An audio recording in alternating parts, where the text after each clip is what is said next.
नमस्कार विद्यार्थी मित्रांनो, एमपीएससी ट्रिक्स या यूट्यूब चॅनलवर तुमचं स्वागत. मी अजय कुमार गोसावी.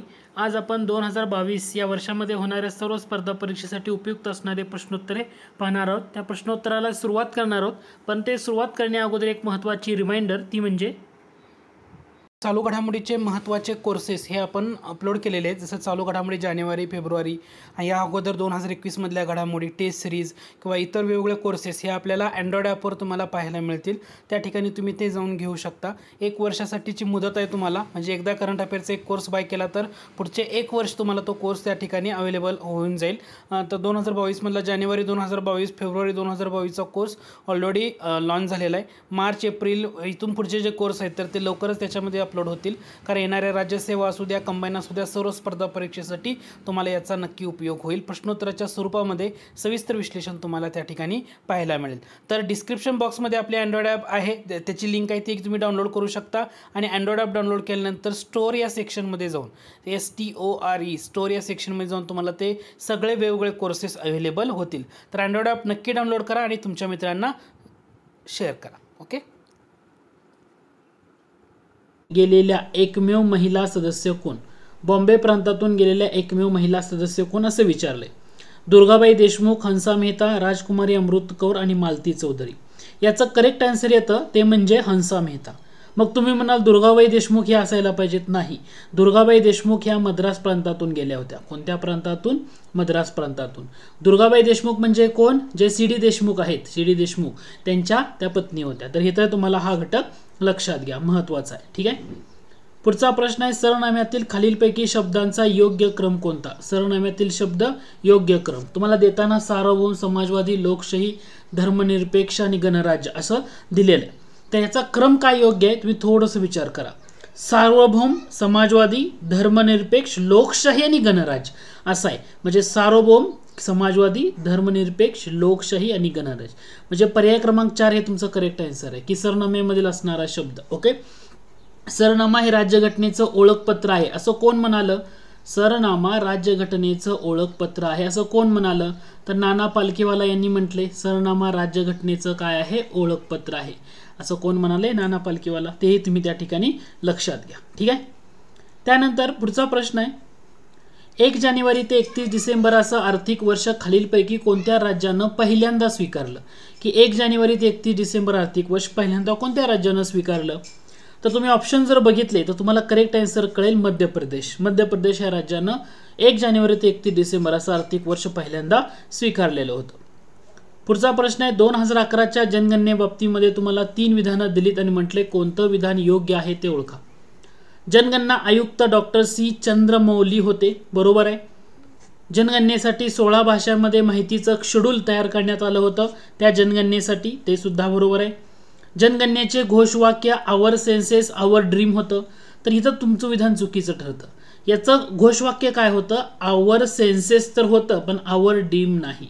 जनगणनेचं घोषवाक्य आवर सेन्सेस आवर फ्युचर असं होतं. काय होतं? आवर सेन्सेस आवर फ्युचर असं 2011च्या जनगणनेचं काय होतं? घोषवाक्य होतं. इथं ड्रीम असणार आहे का? नाही. याचा अर्थ 1 आणि 3 ही विधानं तुमची काय असणार आहेत? बरोबर असणार आहे. पुढचा प्रश्न आहे, ज्या ठिकाणी रिझर्व्ह बँक ऑफ इंडियाचं कार्यालय नाही त्या ठिकाणी रिझर्व्ह बँक ऑफ इंडियाची प्रतिनिधी म्हणून कोण कार्य करतं? तर ऑब्व्हियसली ज्या ठिकाणी रिझर्व्ह बँक ऑफ इंडिया नाही म्हणजे स्टेट बँक ऑफ इंडिया त्या ठिकाणी काम करणार आहे. नाबार्ड किंवा भारत सरकार हे तुम्हाला येणारच नाही ना. सार्वजनिक क्षेत्रातली सगळ्यात मोठी बँक कोणती? SBI. SBI नंतर दुसरा क्रमांक कोणाचा लागतो? तर ते पंजाब नॅशनल बँकेचा लागतो सध्या. पंजाब नॅशनल बँकेनंतर कोणती बँक लागते? बँक ऑफ बडोदा याचा क्रमांक लागतो. आणि बँक ऑफ बडोद्यानंतर सार्वजनिक क्षेत्रातली सर्वात मोठी बँक म्हणजे कॅनरा. म्हणजे हे पहिल्या 4 बँका आहेत सार्वजनिक क्षेत्रातल्या सर्वात मोठ्या बँका कोणत्या? SBI, PNB, bank of Maharashtra, bank of Baroda आणि कॅनरा. महाराष्ट्र नाही, कॅनडा आहे. इथंही लक्षात द्या. बँक ऑफ बडोदा आहे, बडोदा 3ऱ्या क्रमांकाची. या घटकाकडे थोडंसं तुम्ही लक्ष द्या. ठीक आहे. पुढचा प्रश्न आहे, सर्वात कमी काळासाठी रिझर्व्ह बँक ऑफ इंडियाचे गव्हर्नर म्हणून कोणी कार्य केलं? सर्वात कमी काळ म्हणजे अमिताभ घोष यांनी केले. लक्षात राहू द्या, हे महत्त्वाचं आहे कारण 15/1/1985 ते 4/2/1985 एवढ्या कालावधीमध्ये ते रिझर्व्ह बँकेचे काय होते, गव्हर्नर होते. म्हणजे कमी काळ. सर्वाधिक काळ विचारलं तर बेनेगल रामराव. सर्वाधिक काळासाठी कोण होते, तर बेनेगल रामराव. या ठिकाणी तुम्हाला लक्ष ठेवावं लागेल.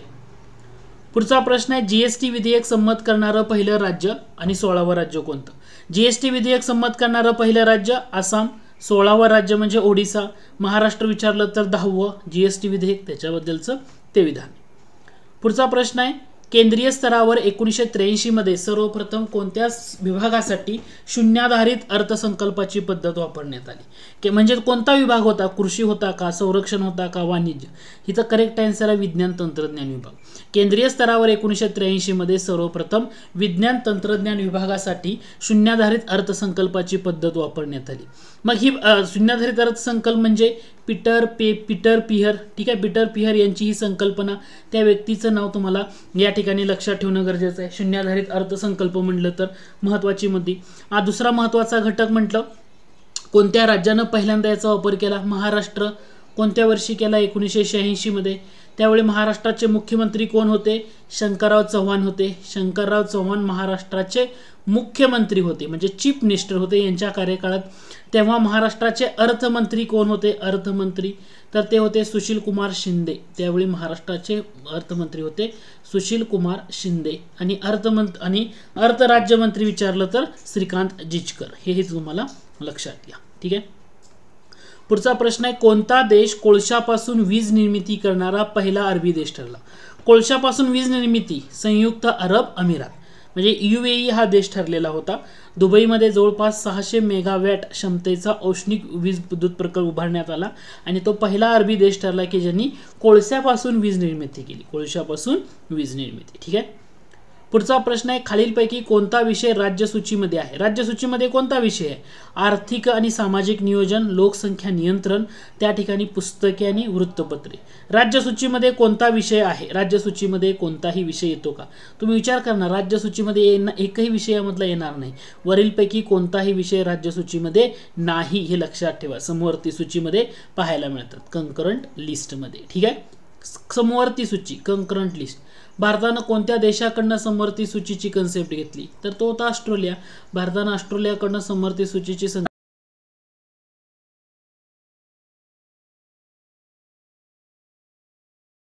1841 मध्ये ब्रिटिश इंडियन ॲडव्होकेट. आता जेव्हा हा प्रश्न बघितला तर कन्फ्यूज होऊ नका. ब्रिटिश इंडियन म्हटलंय म्हणजे ब्रिटिश इंडियन असं नाव कुठं दिसतंय? पर्याय क्रमांक 1, म्हणून पर्याय क्रमांक 1 उत्तर आहे. करेक्ट आहे ते.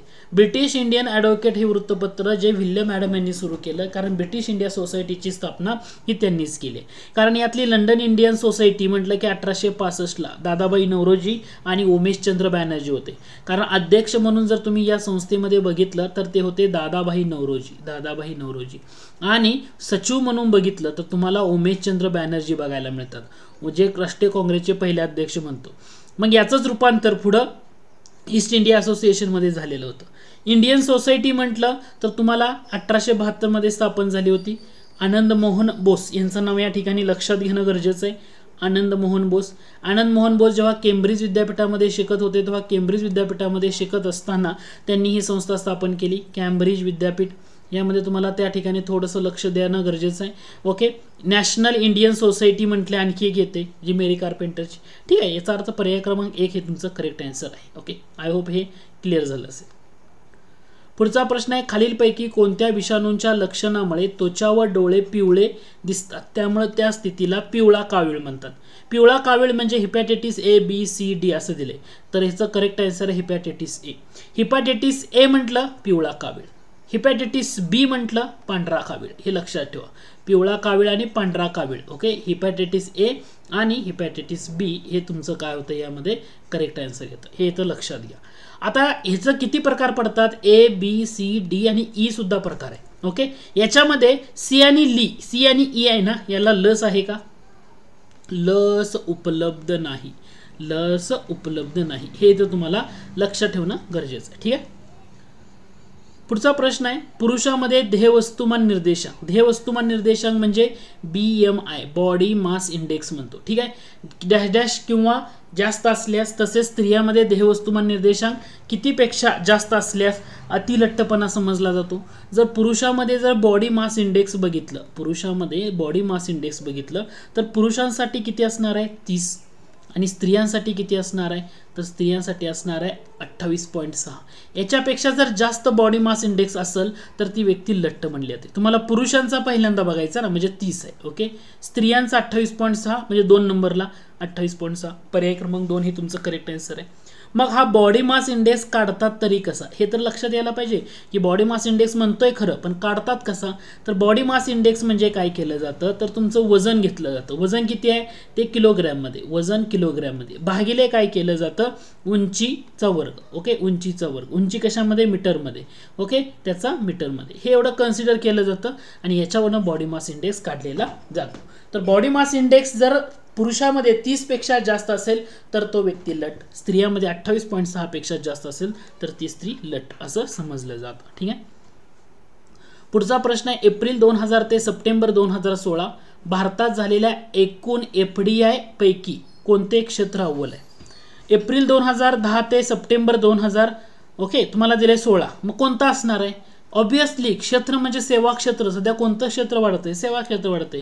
जर तुम्हाला इथं 2016च्या ऐवजी 2018 दिलं तरी सुद्धा तुमचं उत्तर हा सेवा क्षेत्रच असणार आहे. याच्यामध्ये बदल होणार आहे का नाही हे लक्षात घ्या. पुढचा प्रश्न आहे, खालीलपैकी कोणती समिती बँकिंग क्षेत्र सुधारणा समिती नावाने ओळखली जाते.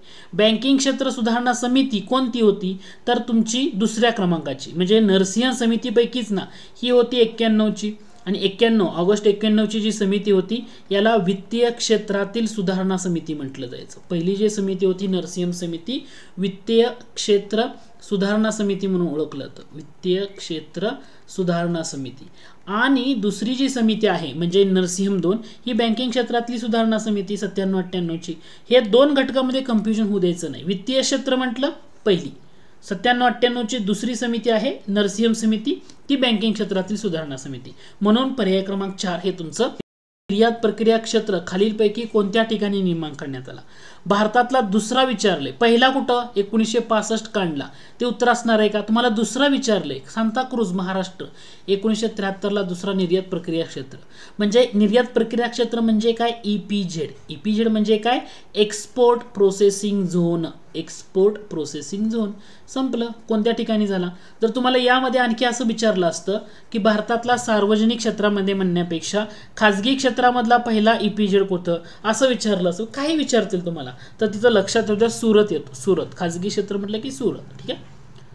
पुढचा प्रश्न आहे, 2011च्या जनगणनेनुसार महाराष्ट्राचे लिंग गुणोत्तर 929 आहे. तर खालीलपैकी किती जिल्ह्यामध्ये लिंग गुणोत्तर 1000 पेक्षा जास्त आहे. म्हणजे महाराष्ट्राचा विचार करा, कोणते जिल्हे आहेत की ज्या जिल्ह्यामध्ये लिंग गुणोत्तर 1000 पेक्षा जास्त आहे. तुम्ही जर पहिल्यांदा 1122 आणि 1036च्या आसपास हे दोन जर घटक बघितले, म्हणजे रत्नागिरी आणि सिंधू, म्हणजे हे दोनच येतात ना, कारण गोंदियाचं 999 आहे. म्हणजे दोनच जिल्हे आहेत की ज्या दोन जिल्ह्यामध्ये लिंग गुणोत्तर हे सर्वाधिक जास्त म्हणजे 1000 पेक्षा आहे. सातारा तुम्ही घेतला 986 पाहायला मिळतं, सातारा 986, भंडारा पण आहे, म्हणजे कमी आहे. 1000 पेक्षा 2 म्हणजे रत्नागिरी आणि सिंधुदुर्ग. म्हणजे पर्याय क्रमांक 2 हे तुमचं करेक्ट आन्सर आहे. अंध व्यक्तींना चलनी नोटा ओळखण्यास मदत करण्यासाठी IIT रोपर कोणत्या ॲपची निर्मिती केली. रोशनी. बोलो ॲप गुगल इंडियाचं आहे, बोलो ॲप गुगल इंडियाचं. ओके, हे लक्षात राहू द्या. कोणत्या ॲपची निर्मिती केली तर रोशनी ॲपची निर्मिती केली. खालीलपैकी कोणत्या कलमानुसार 6 ते 14 वयोगटातील मुलामुलींचं आई वडील व पालक असणाऱ्या सर्व भारतीय नागरिकांचं कर्तव्य असेल की त्यांनी आपल्या पाल्यांना शिक्षणाची संधी उपलब्ध करून द्यावी. हे तर कर्तव्य दिलंय. म्हणजे आर्टिकल बघा, ही 86 घटना दुरुस्ती लगेच लक्षात आलं पाहिजे. 86वी घटना दुरुस्ती 2002ची. मग इथं तुम्हाला मूलभूत हक्कातला बदल, मार्गदर्शक तत्वातला बदल, मूलभूत कर्तव्यातला बदल. तुम्हाला इथं डायरेक्टली कर्तव्य म्हटलं, याचा अर्थ मूलभूत कर्तव्यातला बदल. आर्टिकल 51A हे तुमचं डोळे झाकून या ठिकाणी उत्तर असलं पाहिजे, लक्षात यायला हवं. ठीक आहे. पुढचा प्रश्न आहे, केंद्र राज्य संबंधामधील कायदेविषयक संबंध कोणत्या कलमामध्ये सांगितले. कायदेविषयक म्हटलं तर हे 245 ते 55 सध्या चर्चेतला मुद्दा आहे, कायदेविषयक संबंध. किंवा 56 ते 63 म्हटलं हे प्रशासकीय संबंध आहेत. हे काय आहेत प्रशासकीय संबंध. केंद्र राज्य संबंधातले कोणते संबंध आहेत प्रशासकीय. आणि 68 ते 93 हे कोणते संबंध येतात? केंद्र राज्य संबंधामधले हे आर्थिक संबंध आहेत. कोणते संबंध आहेत? आर्थिक संबंध. म्हणजे कायदेविषयक संबंध, प्रशासकीय संबंध आणि आर्थिक संबंध याच्यावर सुद्धा आयोग बऱ्याच वेळा विचारतं. हाही घटक तुम्ही इथं लक्षात घ्या. पुढचा प्रश्न आहे, एका मिनिटात मूत्रपिंडातून किती रक्त वाहतं? एमपीएससीला विचारलं. एका मिनिटात म्हटलं की 1 लिटर. हे परीक्षेचा विचारलेला PYQ आहे, आयोगाला विचारलेला हा प्रश्न आहे, प्रिव्हियस इयर क्वेश्चन. ठीक आहे, त्याच्यामुळे माहित राहू द्या. महाराष्ट्रातील खालीलपैकी कोणत्या जिल्ह्यात इल्मेनाइट सापडतं? इल्मेनाइट म्हणतोय रत्नागिरी. इल्मेनाइट म्हटलं की रत्नागिरी. डोळं झाकून पाठ करून ठेवायचं. जे छोटे छोटे खनिज आहेत ना, डोळं झाकून पाठ करून ठेवायचे. ब्रिटनमधील जनमत आपल्या बाजूने वळवण्यासाठी 1908 मध्ये लंडन येथे लीगची शाखा काढण्यात आली. लीग म्हणजे कोणती?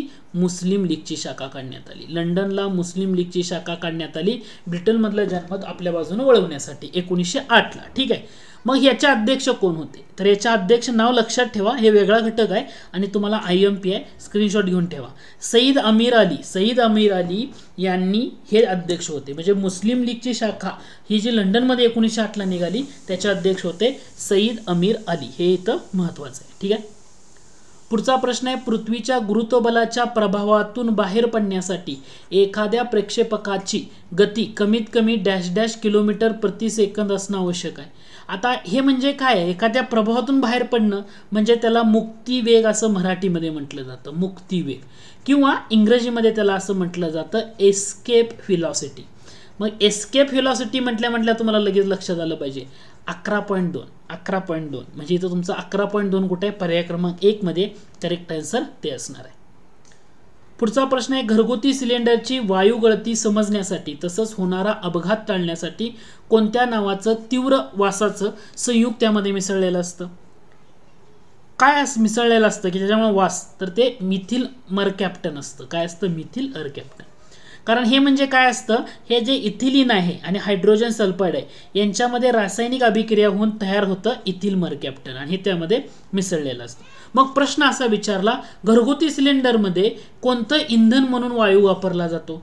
तर ह्याच्यामध्ये येतं ब्युटेन आयसोब्युटेन. म्हणजे मिथेन नाही आहे, इथेन नाही, प्रोपेन नाही, ब्युटेन येतं.